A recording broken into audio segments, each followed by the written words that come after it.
How's it going, everybody? Now, unfortunately, not all of us are Linus tech tips who can build a massive petabyte server to store all of their files on. We don't really have the knowledge to do that, and most importantly, we don't really have the specs and the hardware to do that. Well, that's where you get something like a NAS, like the Asustor AS5304T, which is a lot simpler, trust me, a lot simpler, and it's also a lot more affordable with some features that just makes it a really good option if you are looking for a personal storage device. And what's nice about the AS5304T is that it is a cloud storage device that does have up to 4 drive bays, so you do have a massive amount of storage options to put inside the NAS. It honestly has a bunch of features that you can use. So starting off with the design of the NAS, you do get a nice small square box that weighs in at around 2.2 kilograms without any hard drives inside. The body is made out of plastic, but it does have a metal frame on the inside to keep the internal secure, and also a magnetic front cover that you can just pop on if you wanted to make it look a bit more neat, but I honestly actually like it like that. On the front, you do get 4 easily removable hot swappable hard drive bays that can support 2.5 inch and 3.5 inch hard drives or SSDs. The front has multiple LEDs to show the status of the NAS, the 4 drives, and then also the status of the front USB 3.2 Gen 1 Type A port that you can use to connect external storage devices or even your mouse and your keyboard to control it, which we'll get into a bit later. Moving on to the back, you do get dual 2.5 gigabit per second Ethernet ports, which does support link aggregation on certain hardware. Link aggregation is where you can use both of the Ethernet ports connected to your router or switch to get double the available bandwidth if your network does support that. It is a shame, unfortunately, my network does not. I don't have that high of a network switch or my router. So yeah, it might be time for me to upgrade my network a bit more, because getting 5 gigabits per second out of this is going to be a dream to get all of my footage into my editing system. It's still not 10 gigabits like Linus's servers, but it's still going to be good enough for me. Also at the back, you do get another 2 USB 3.2 Gen 1 Type A ports, the DC-in 12 volt power, a Kensington lock, and then finally you do also get an HDMI 2.0 A port, which this NAS actually has. I haven't really seen many others that does have that, which allows you to connect your NAS directly to a monitor, to your TV, and then display it directly to that. Then taking a look at the internal specs, you do get a quad-core Intel Celeron J4105 CPU that does have a base clock of 1.5 gigahertz and it boosts up to 2.5 gigahertz. You do also have 4 gigs of DDR4 memory that you can take up to 8 gigs with the 2 available SODIMM slots for more heavier users. Also, another important part is going to be power consumption. Now, because you're probably going to run this 24/7, you might put it into sleep now and then, but it is going to run majority of the time. You don't want to have it take up a lot of power, otherwise you can just have a full-blown system which uses a ton of power. This does not, even with just 2 drives inside, it did use almost no power at all, and that is one of the great features on this. It's going to keep your power bill low as well. Also at the back, you do get the 120mm fan that is honestly completely silent. You do have some options if you wanted to ramp it up a bit more or put it even quieter. You can do that, but honestly, I didn't hear it even if it was really close to me. So if it's in a corner somewhere, or just if you're further away, you're honestly not going to hear that fan at all. Now then, for the drives, again, you do get support for 4 hard drives at the same time and a max of 16 terabytes per drive for a maximum of 64 terabytes depending on your RAID setup. So then after installing all of your hard drives and just turning it on, you will need to follow some of the links on the manual. It's pretty simple, honestly. You just install the control center, connect through that, log into your web browser, and just follow of the commands. Then all you need to do is set it up, select your RAID setup, what you want, more storage, more security, more redundancy, and so on. It has more of a one-click type of setup, or you can do everything manually. If you do know a lot more, you can set it up to the way you want. But just for most of us, just one click, and it's honestly that simple. Now then, as for all of the stuff you can use the NAS for, there's honestly so many, and I'm honestly not going to use all of them. I'm mostly just going to use it for storing all of my files and being able to access it from anywhere in the world. That is one of the main reasons why I wanted a cloud NAS. And again, I did have one previously. This one just is more powerful and has a bit more features. So that's honestly why I'm switching. But now, let's get into some of the other features if you are looking to get one of these. So firstly, you can do all of the basics like create different users, each with their own set of access parameters to the settings and files, which is honestly perfect if you are running a business and you have multiple people that need to connect to the setup. They have their own profiles, they have their own files that they can access, but of course the admin can access everything and also set all of the permissions for that. Now, like I mentioned again, this is the cloud storage unit, so you can access it anywhere in the world if you wanted to. All you need to do is set up the Easy Connect feature that allows you to download the software to access all of your files, or you can just do it straight through your web browser. It's that simple. And not only that, you can even access it through your mobile phone or through your tablet. It doesn't matter. You can do that and still get access to all of your files.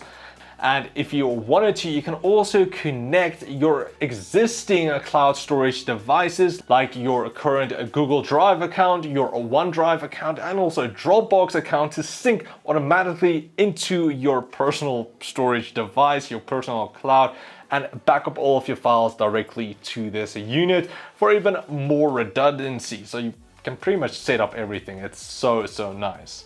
Another popular option is going to be to use the NAS as a central surveillance storage array. You can hook it up to your surveillance network to back up all of the footage from your IP cameras and then be able to view it again from anywhere because it's a cloud storage device.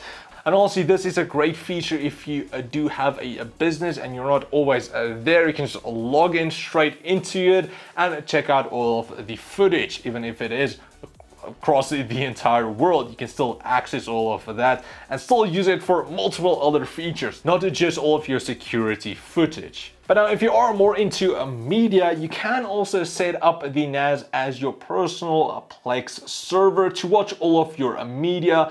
Now, I haven't really used a Plex before because I don't really need it, but I know it is very popular for a lot of people. So if you wanted to set that up and you already know how, I did create an account and it's pretty simple. But you can do that and still access all of your files or access other people's servers as well. Along with that, you can have your own iTunes server to access all of your music, and then also have a photo gallery to create a network of photo albums that you can share with other people. But not only that, you do have the app center that allows you to download so many other apps. If you want to use it just for media, there's so many that you can go download that you prefer and set it up for your home media center, or just other apps in general for your business, for productivity, or just a cloud storage. There's so many other options. For instance, you can run your own email server or your WordPress or other platform or website or online shop directly on the NAS. So you don't have to be reliant on some of the other services out there, some of your internet service providers. You can store everything on your personal unit. You can even run your own virtual systems on this machine with VirtualBox and just some other apps that you can download again to run Linux servers and so on. So many options again. You can even set up your own VPN as well if you wanted to do that, especially for businesses again. If you are into home automation, you can use the Home Assist or other apps to set that up as well.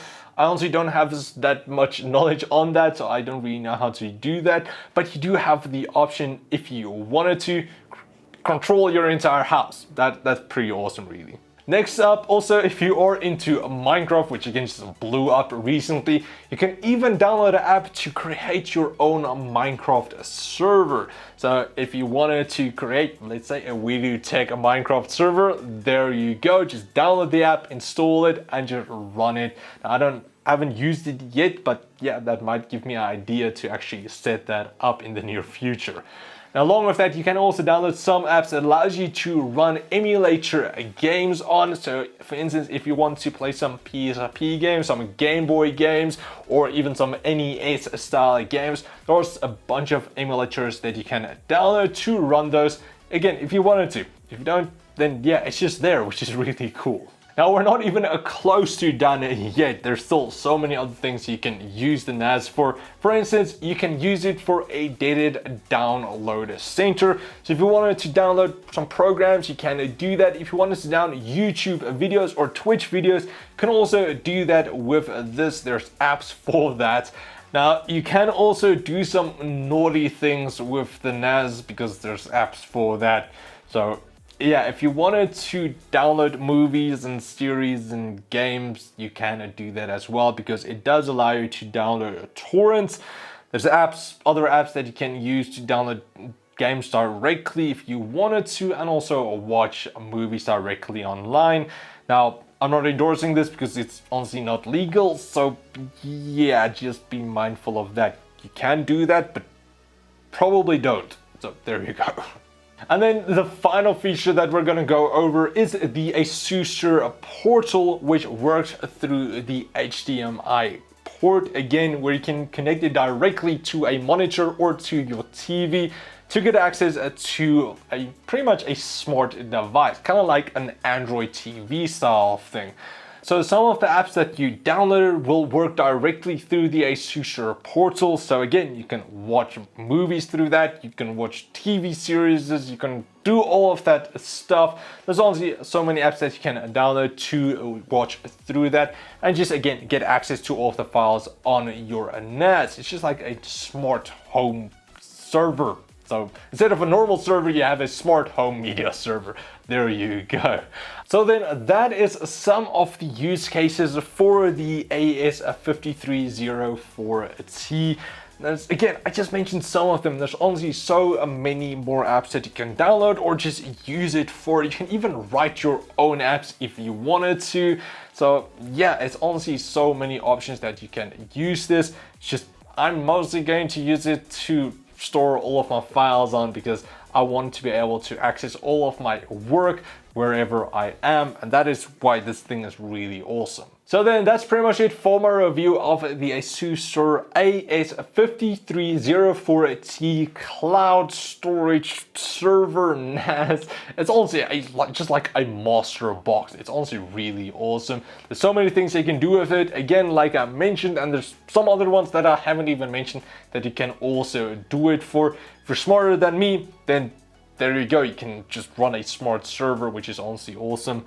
But if you're looking for something a bit more simple, then there you go as well. And again, it can go up to 4 drives. You can connect external drives to it and take it up to 256 terabytes if you wanted to with the expansion unit. But a big thanks to Asustor for sending this over for review. I'm honestly going to use it. And again, it's replacing my current Synology NAS, which is pretty similar to this, but this one is just better because it's more powerful and has more features. So yeah, there we go. But anyway, thanks for watching, guys. If you want to get the AS5304T for yourself, I will leave links in the video description where you can get it. And if you like this review, please like, share, comment like always, and I'll check all of you guys next time. Cheers, guys.